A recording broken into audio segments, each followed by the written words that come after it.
আজকে খুব সহজ একটা পদ্ধতিতেই বেশি কোনো ঝামেলা ছাড়াই চিতল মাছের মুইঠা বানিয়ে দেখাবো। এটা আমার ঠাকুমার হাতের একটা বড্ড প্রিয় রান্না। এর জন্য সবার প্রথমে এখানে 500 গ্রাম মতো চিতল মাছ আমি চামচ দিয়ে কাচিয়ে এভাবে একটা বাটির মধ্যে রেখে নিয়েছি।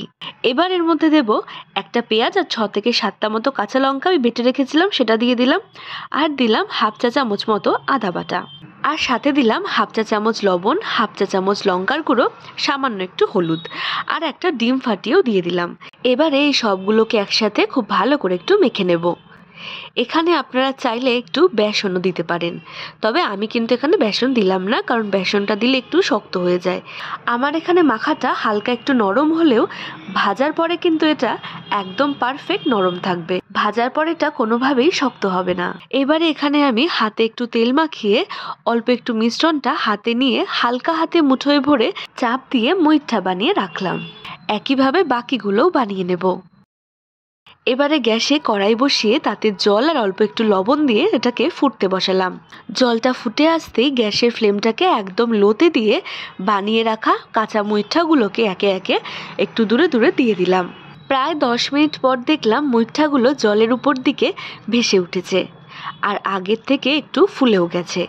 এই সময় এগুলোকে নামিয়ে নেব। এবার কড়াইতে সর্ষের তেল দিয়ে সিদ্ধ করে রাখা মুইঠাগুলোকে একে একে দিয়ে হালকা লাল লাল করে ভেজে তুলে নেব।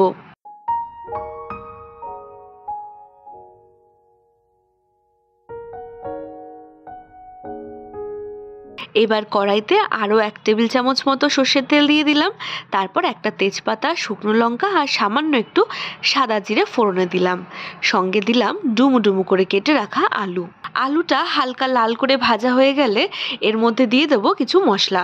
এখানে একটা পেঁয়াজ, একটা টমেটো আর 7 থেকে 8টা মতো কাঁচা লঙ্কা বেটে রেখেছিলাম, সেটা এর মধ্যে দিয়ে দিচ্ছি। সঙ্গে দিলাম হাফ চা চামচ মতো আদা বাটা। আপনারা চাইলে কিন্তু অবশ্যই আদাটা একসাথে বেটেই দিতে পারেন। আমার কাছে আদাটা আলাদাভাবে বেটে রাখা ছিল বলেই আমি আলাদাভাবেই দিলাম। আর দিয়ে দিলাম সামান্য হলুদ, হাফ চা চামচ মতো লঙ্কার গুঁড়ো আর স্বাদ মতো লবণ। এবার আর কিছুই নয়, একটু ধৈর্য নিয়ে কিন্তু মশলাটাকে কষাতে হবে। যত ভালোভাবে পেঁয়াজ সহ পুরো মশলাটা কষানো হবে, রান্নার স্বাদ ও রং ততটাই ভালো হবে। বেশ কিছুক্ষণ ধরে সময় নিয়ে মিডিয়াম ফ্লেমে মশলাটা ভালোভাবে কষানো হয়ে গেলে মশলা থেকে যখন তেল ছেড়ে আসবে, ঠিক সেই সময়ের মধ্যে হাফ চা চামচ মতো কাশ্মীরি লাল লঙ্কার গুঁড়ো দিয়ে দিলাম।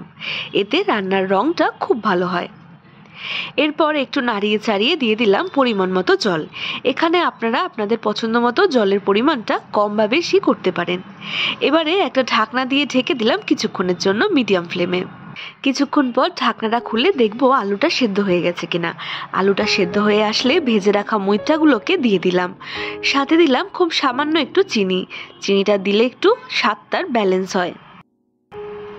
এরপর ভালো মতো কিছুক্ষণ একটু ফুটিয়ে নেব একটা ঢাকনা দিয়ে। কিছুক্ষণ পর ঢাকনাটা খুলে উপর থেকে খুব সামান্য একটু গরম মশলা গুঁড়ো দিয়ে দিলাম, আর সাথে দিলাম 1 চা চামচ মতো ঘি।